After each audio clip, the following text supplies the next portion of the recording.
Assalamualaikum warahmatullahi wabarakatuh.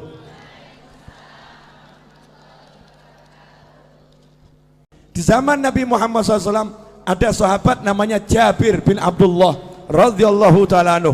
Sahabat Jabir ini punya kebun kurma dan dia punya hutang kurma. Kurma. Masalahnya utangnya sama Yahudi. Yahudi yang benci Nabi, benci Islam. Karena tidak setiap Yahudi benci. Ya, Yahudi itu bangsa. Istri Nabi Sayyidah Sofiyah juga seorang Yahudiyah. Yang dibenci itu adalah ajarannya Yahudi yang memusuhi Islam. Lah ini udah ajarannya Yahudi, orangnya Yahudi pula. Bencinya sama Nabi luar biasa. Ketika melihat ada satu sahabat punya hutang belum bisa bayar, maka Yahudinya senang. Ini saatnya untuk menghina sahabatnya Nabi. Ini saatnya untuk merendahkan sahabatnya Nabi Muhammad sallallahu alaihi wasallam. Maka datanglah Yahudi ke kebunnya Jabir bin Abdullah radhiyallahu anhu untuk nagih utang. Ibu-ibu pernah diparani, ditagih? Tahu rasanya? Diparani gak punya duit, enak rasanya ya?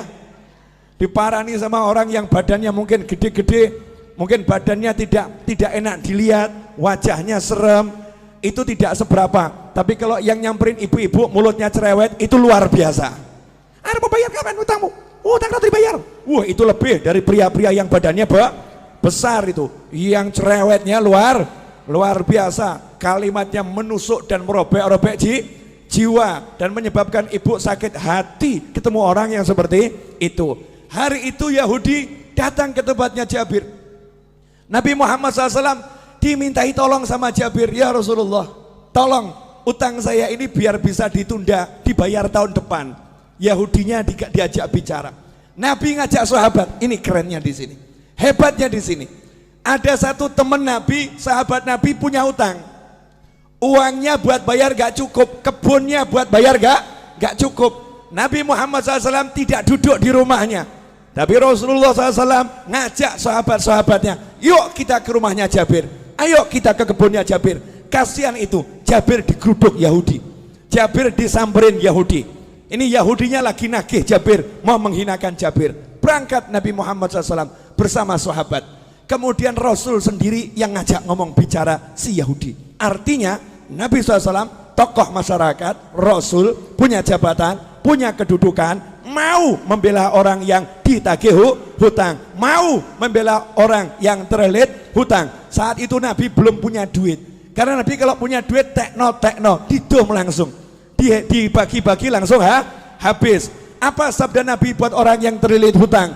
Kadang ini mubalih nggak paham, kemudian menyebutkan hadis yang seakan-akan orang meninggal punya hutang itu sengsara. Salah.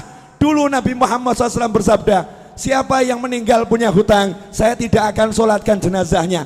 Maksudnya bukan karena benci, Nabi tidak mau nyolatkan jenazahnya dulu, minta sahabat yang punya duit, beres no ini, bayari utangnya, sehingga masuk kubur udah selesai, gak ada hutang piutang. Kalau kita alhamdulillah sudah niru, kalau ada hutang piutang jadi tanggungan saya, tanggungan kami atau keluarga. Jadi Nabi nggak mau SAW ada umatnya yang meninggal dalam keadaan masih punya hutang. Makanya Nabi ngomong sama sahabat, tidak sama mulai sholat dulu sebelum hutangnya dilunaskan. Tapi begitu Nabi punya hutang, apa sabda Nabi Muhammad SAW? Siapa yang meninggal punya hutang, Nabi punya uang ya, siapa yang meninggal punya hutang, saya yang bayar hutangnya, saya yang lunaskan uangnya. Kalau dia nggak punya hutang, biar uangnya milik ahli warisnya. Kalau punya hutang, aku yang bereskan. Mana konglomerat sekarang yang berani ngomong begitu? Mana saudara yang berani ngomong begitu? Mana umat Islam yang berani ngomong begitu untuk orang yang tinggal di satu kampungnya? Yang di kampung ini yang punya hutang, kalau meninggal aku yang melunaskan. Mana yang seperti itu? Nabi Muhammad SAW bangkit membela sahabatnya, diajak ke rumah Jabir. Sampai di situ Nabi ngomong langsung sama yang namanya Yahudi. Yahudi, gini aja, kalau boleh pembayarannya ditunda, diundur, kasih perpanjangan waktu. Yahudinya ngomong, ya Abul Qasim, wahai Abul Qasim, julukan Nabi Muhammad SAW, wahai Abul Qasim, tidak bisa. Hari ini juga harus dibayar. Bu, kalau jenengan ditagih utang 5 miliar, hari ini harus dibayar. Ngeluh atau enggak ngeluh? Ngeluh ya. Punya uang cuma 100 ribu, tagihannya 5 miliar. Pusing atau enggak pusing? Pusing. Lah ini Nabi Muhammad SAW datang, kasusnya begitu. Kebun kurma ini buahnya cuma sedikit, hutangnya bertonton. Jadi enggak mungkin bisa dibayar. Maka Nabi mengatakan kepada Yahudinya, tunggu sebentar. Kemudian Jabir bawa kurma sedikit. Disuguhkan Nabi Muhammad SAW. Itulah adabnya sahabat. Kedatangan Nabi, sepunyanya apa ya disuguhkan. Ini ya Rasulullah, kurma muda disuguhkan. Setelah itu Nabi Muhammad SAW ngelilingi kebun kurmanya Jabir. Kebun kurmanya dikelilingi, dilihat muter, ya memang gak cukup. Jumlahnya buah kurma itu gak mungkin cukup untuk bayar. Maka Nabi SAW kemudian tanya sama Jabir, di mana biasanya kamu duduk-duduk di kebun kurma ini? Tempat yang biasa kamu gunakan untuk nongkrong. Kalau bahasa kita, gazebonya di mana? Ya, gazebonya di mana? Rasulullah tanya, di mana itu? Di sini ya Rasulullah. Saya biasa berteduh di sini. Ya udah, saya tak tidur sebentar. Bayangkan ini, ditagih utang sama Yahudi, ditinggal tidur sama Nabi. Tiruan. Maksudnya apa? Utang gak usah dipikirin. Yang nagih di depan ini ya, nggak dipikirin, tinggal tidur Nabi Muhammad SAW. Ini nanti bisa dicek di Syarah Fathul Bari, Syarah Bukhari ya, juga di kitab-kitab Syarah Bukhari yang lain. Tidur Nabi SAW, kemudian bangun, datangi lagi Yahudinya, karena masih maksa harus dibayar hari itu juga. Rasul berkata, gimana? Bisa enggak ditunda dulu pembayarannya? Kasih perpanjangan? Tidak bisa, harus hari ini. Ya sudah. Nabi SAW keliling lagi, tawaf, ngelilingi kebun kurma, ditawafi. Setelah selesai ditawafi, Nabi bilang sama Jabir, sudah sekarang kamu panen tuh kurmanya, bayarkan. Bayarkan. Saya tidur dulu. Nabi tidur lagi. Asik ya, tidur. Bangun tidur, Nabi nanya sama Jabir, gimana? Udah beres? Beres ya Rasulullah. Itu hutangnya kurma lunas semua. Bahkan ini kurma saya nggak berkurang. Panennya lebih banyak dari panen bertahun-tahun ini. Ini gak masuk akal ya Rasulullah. Disitulah Nabi bersabda, asyhadu anni Rasulullah. Aku bersaksi, aku adalah Rasulullah. Kalau bahasa kita, saya Nabi, saya Rasul. Rasulullah bangga dengan kerasulannya. Aku bersaksi, aku adalah Rasulullah. Sallu ala Nabi. Allahumma shalli wa sallim alaih. Pelajarannya apa? Pelajarannya banyak, tapi saya mau garis bawahi satu. Lah kamu kalau ada masalah, nabimu mbok buang. Kamu punya masalah, nabimu kamu singkirkan. Kamu punya masalah seperti nggak punya nabi. Sahabat ada masalah, punya nabi. Sahabat ada masalah, tahu punya rasul. Makanya yang ngomong sama nabinya, ngomong sama rasulnya. Nah kalau sudah jadi sahabatnya nabi, jadi temannya nabi SAW, kalau punya masalah, nabi selesaikan. Nah kenapa kita sekarang ada masalah nggak selesai-selesai? Gak pernah menjadikan Nabi sebagai teman, gak pernah menjadikan Nabi sebagai sahabat. Beda dengan para kiai dan habib tempo dulu. Habib dan kiai tempo dulu itu tidak pernah mengajarkan pakailah pakaian dengan tangan kanan, melepas dengan tangan kiri. Gak seperti itu.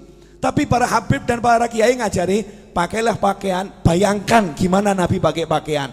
Nabi kalau pakai pakaian tuh kamu bayangkan dulu. Nabi kalau pakai pakaian tangan kanan dulu. Kalau melepas tangan kirinya. Rasulullah SAW kalau pakai sandal kaki kanan, kalau melepas kaki kiri. Bukan masalah kanan kirinya, tapi suruh bayangkan nabinya, suruh bayangkan rasulnya Muhammad Sallallahu Alaihi Wasallam. Nah kalau kita udah seperti itu, jalan kita bayangkan gimana Rasulullah pakai sandal, kemudian jalan kita bayangkan bagaimana Rasulullah berjalan, duduk kita bayangkan bagaimana Rasulullah dulu SAW. Maka kalau kita punya hajat, ada masalah, tinggal ngomong, Kanjeng Nabi pengen beli rumah nggak punya duit, ngomong. Oh.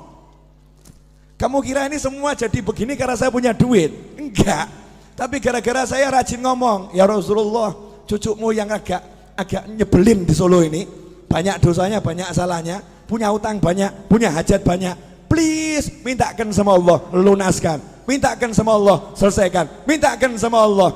Lah kalau Jabir itu sahabat, Nabi datang ngurusi, masa saya cucunya nggak diurusi? Nggak mungkin. Masa saya cucunya nggak diurusin? Nggak mungkin.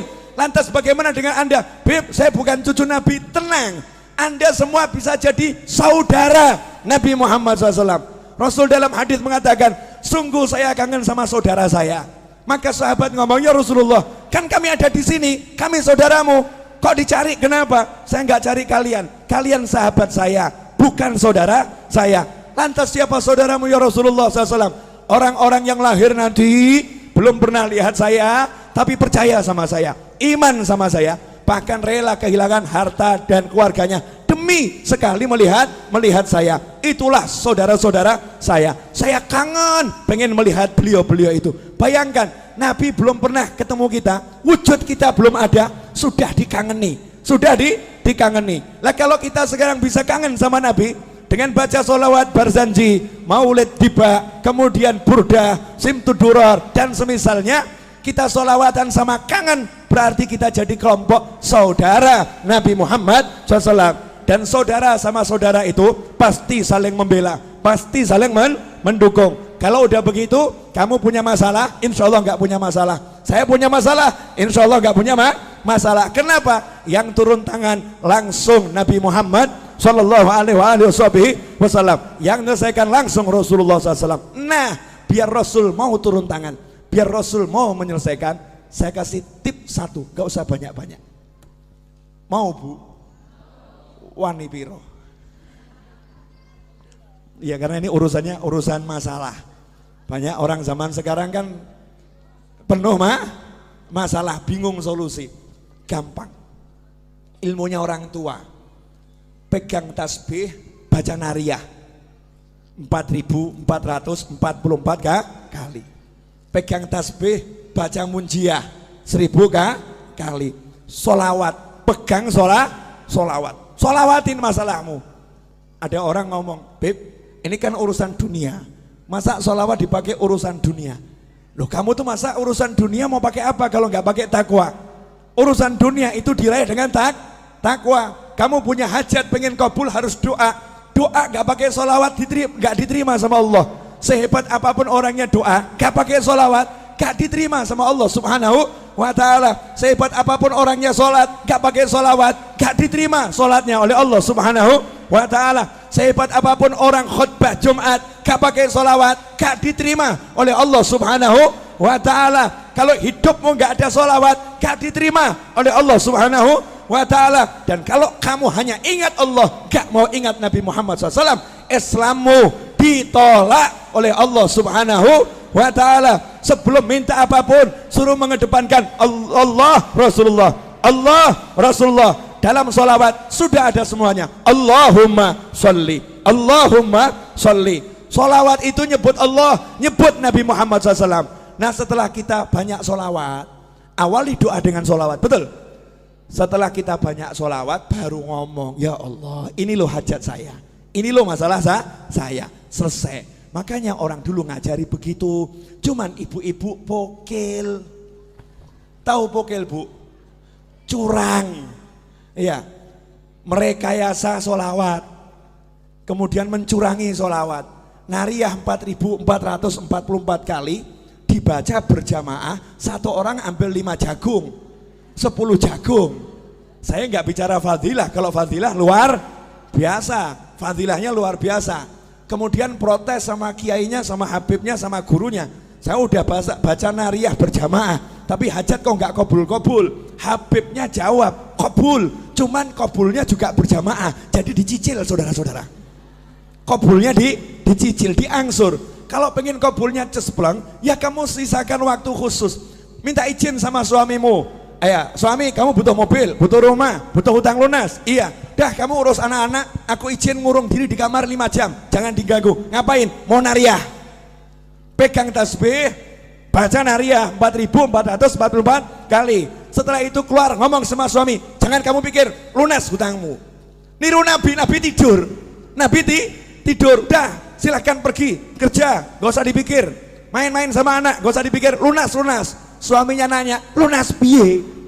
Duit gak ono, tenang, Nabi yang bereskan. Lah cara piye? Ojo takok aku. Caranya gimana? Jangan tanya saya. Janji Allah wa yarzuqhu min haitsu la yahtasib. Allah akan kasih rezeki dari arah yang gak pernah diduga. Itu kalau kita pegangan sholawat. Dan tidak mungkin sia-sia orang yang berpegang sholawat. Nah sayangnya kita sukanya susah. Ini ibu-ibu jamur ini kan gak ada wajah-wajah susah, gak ada ya. Gak ada wajah-wajah susah, gak ada. Walaupun hidupnya mungkin ada yang agak susah, tapi tetap gak susah, paham ya? Lah hidupmu penuh nikmat kok susah? Hidupmu penuh nikmat kok susah? Karena ini 30 hari sholawatan terus. Jadi ya suami ditinggal loh ini. Suami, bojo, bye-bye. Pak sholawat dulu ya Pak ya. 30 hari suaminya ditinggal. Dari mulai zuhur sampai maghrib, anaknya ditinggal. Serahkan suaminya, tolong urus anak-anak dulu ya. Yang udah dewasa udah nak, mau ikut, gak mau ikut, kamu jalan sendiri. Ibu berangkat sholawatan. Begitu pula ibu-ibu. Lah kok ragu, hajatnya gak kabul? Kan manusia aneh bin ajaib. Berarti gak percaya sama nabinya, gak yakin sama rasulnya. Yakin sama rasulmu, percaya sama nabimu. Ikhwani rahimakumullah. Terakhir, karena saya baru nyampe dari Jati Barang. 2:30 malam tadi saya masih di sini. Tadi jam 8 saya ceramah di Jati Barang. Ya, dari Jati Barang saya balik ke sini. Nanti maghrib saya ke Jogja insyaallah. Kemudian besok jam 6 pagi saya harus terbang ke Jakarta. Acara jam 9 sampai asar. Padahal asar saya pergi ke Bandung. Jalan-jalan terus, asik. Enak toh? Wajah saya wajah lelah atau bahagia? Lah makanya, berarti enak atau enggak enak? Enak, jalan-jalan toh terus, asik, keliling terus ya, keliling terus. Ketemu orang mumet, saudara-saudara. Orang mumet yang bisa bahagia. Terakhir. Ini ibu-ibu, ini perlu dijelaskan. Saya masih ingat kata-kata Habib Anis. Ibu-ibu itu yang wirid-wiridnya jauh lebih banyak dari bapak-bapak. Bahkan mungkin ibu-ibu itu punya buku doa terbanyak dibandingkan bapak-bapak. Yang paling hafal doa-doa itu ibu-ibu. Doa pelunas hutang 1, doa pelunas hutang 2, doa pelunas hutang 3 gitu ya. Itu ibu-ibu. Saking mumetnya, wiridnya luar biasa, itu ibu-ibu. Nah gini Bu, yang di atas juga, pemirsa di rumah juga, sering ada orang yang ngomong begini, saya semakin rajin sholawat, kok rezeki semakin seret. Sejak ikut Jamuri kok bisnis saya berantakan. Sejak ikut Majelis Ar-Raudhah kok warung saya sepi. Warung saya sepi. Dulu waktu saya nggak pernah sholat, warung saya laris. Waktu saya mabuk-mabukan, rezeki saya lancar. Saya mendekat sama Allah, kok dunia menjauhi saya. Nah ini yang ngomong begini gagal paham. Gagal paham. Boleh saya membuat ibu-ibu lebih tercerahkan, boleh? Bu, pilih duit atau sehat? Pilih anak atau duit?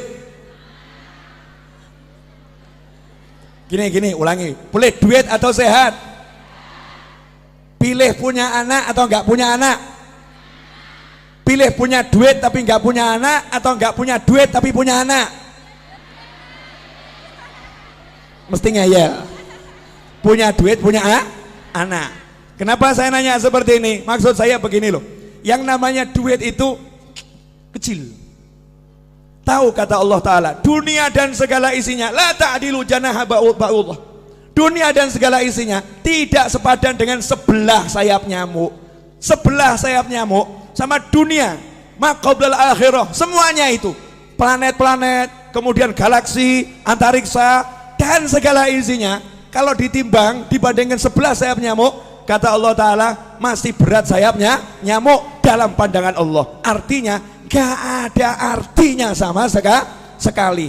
Jadi kalau kamu punya duit seberapapun, itu rezeki yang remeh-temeh, rezeki yang hina, rezeki yang kecil, rezeki yang jelek. Karena jeleknya yang kafir dikasih, yang maksiat dikasih. Barang elek, silakan ambil, barang jelek ambil, boleh saya minta? Oh boleh, barang elek, jelek, ambil, karena jelek. Barang bagus saya minta, nanti dulu, syarat dan ketentuan berlaku. Syarat dan ketentuan berlaku. Nah yang barang bagus apa? Bisa sholat, bisa zikir, bisa sholawat, bisa bekti sama orang tua, bisa puasa, bisa baca Al-Quran, bisa menikmati maulid. Ini rezeki yang luar biasa. Makanya ketika kamu mendekat sama Allah, kemudian kok duniamu kecil, kecil, itu tanda-tanda bahwasanya kamu dikasih rezeki yang sangat besar. Masalahnya duitmu seret, itu aja. Cuman duit yang seret, tapi kan mata sehat, telinga sehat, kaki sehat, semuanya sehat, bisa menikmati majelis, bisa bahagia. Ada orang yang duitnya banyak habis buat berobat, ada orang yang duitnya banyak habis untuk memuaskan nafsunya, nggak puas, cari bahagia, nggak bahagia. Lan jenengan modal masuk Jamuri, duduk silo, selonjor, senden, bahagia. Kok murah men ya? Gampang men nih, bahagianya, mudahnya luar biasa. Nikmat dari Allah Subhanahu wa Ta'ala. Kuncinya di situ. Buang dulu dunia dari hati, kecilkan, nggak ada manfaatnya nih, cilik, gak ada artinya. Setelah bisa kamu buang, nanti di situ dunianya akan datang. Bahasa saya begini, perempuan cantik itu kalau dikejar semakin gaya. Betul? Ini pengalaman pribadi ini. Ya, pria tampan kalau dikejar juga semakin gaya. Tapi kalau dicuekin pasti penasaran. Ini semua orang ngejar saya ya. Kok yang satu ini cuek-cuek saja ya? Akhirnya kebalik. Yang cantik tadi itu akan ngejar, betul ya? Ngejar. Lah kalau kamu pengen dikejar dunia, cuekin dunianya. Cuekin dunianya. Kalau kamu cuek sama dunia, dunianya nanti akan penasaran.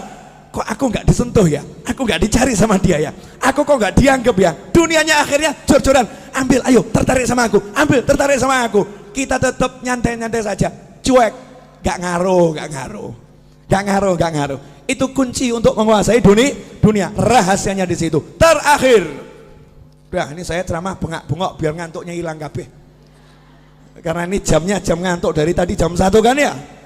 Ngantuk. Terakhir ibu-ibu yang dimuliakan Allah Subhanahu wa Ta'ala. Jadi kalau ada masalah gak usah bingung, gelar sejadah, pegang tasbih, baca sholawat, selesai. Setelah itu ojo mbok pikir, jangan dipikir, lanjutkan kehidupan. Masak ya masak, ngobrol sama anak ya ngobrol sama anak, dan jangan buka handphone kemudian share sama temennya, sumpek aku sumpek. Nah ini gak selesai masalah ini. Sumpek, saya lagi banyak masalah. Semakin kamu nyebut, semakin sumpek itu. Semakin sumpek. Udah kamu duduk baca sholawat, selesai, gak usah di-share. Walaupun suamimu nyebelin, gak usah diurus, sholawatin, selesai. Loh, saya punya pengalaman. Orang curhat sama saya, Beb, ini suami saya kok ngombak-ngambek terus nih, Beb. Pulang ke rumah ketemu suami wajah ngambek terus. Suntuk saya, Beb. Gimana caranya? Sholawatono. Selesai. Jadi nanti kamu ngelus-ngelusnya sama sholawatin. Allahumma sholli ala sayyidina Muhammad. Di hati saja tidak disolawatin. Besoknya laporan lagi, Beb, alhamdulillah gimana? Udah nggak ngambek lagi. Silahkan dipraktekkan ibu-ibu ya. Kalau suaminya suka ngambek-ngambek, sholawatin. Ya, sholawatin. Kalau kerja di perusahaan bosnya ngambek-ngambek, sholawatin. Kalau ada pelanggan yang ruwet, sholawatin.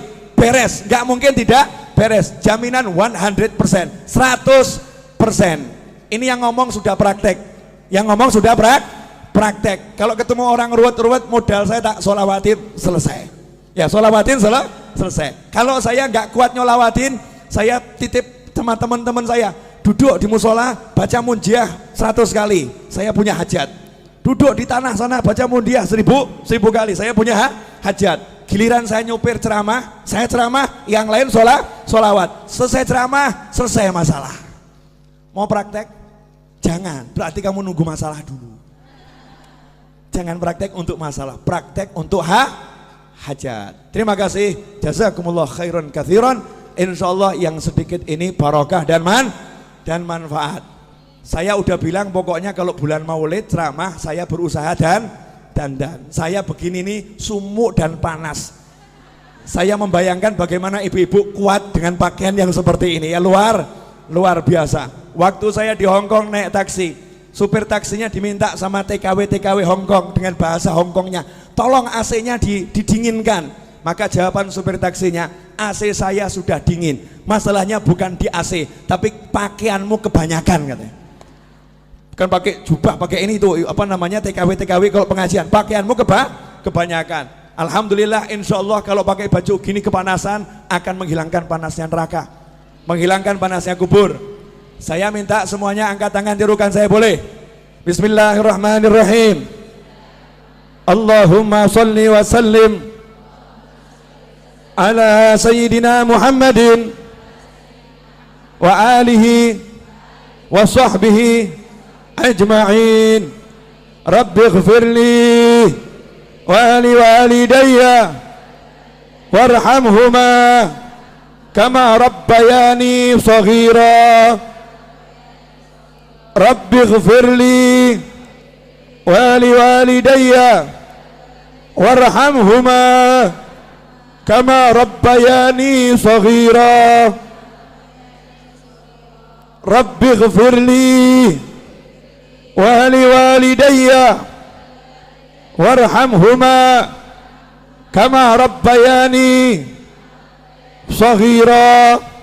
Wa sallallahu ala sayyidina Muhammadin wa alihi wa sahbihi wa sallam walhamdulillahi rabbil alamin. Alhamdulillah, detik ini ibu-ibu naik pangkat jadi anak yang solihah, anak yang solihah.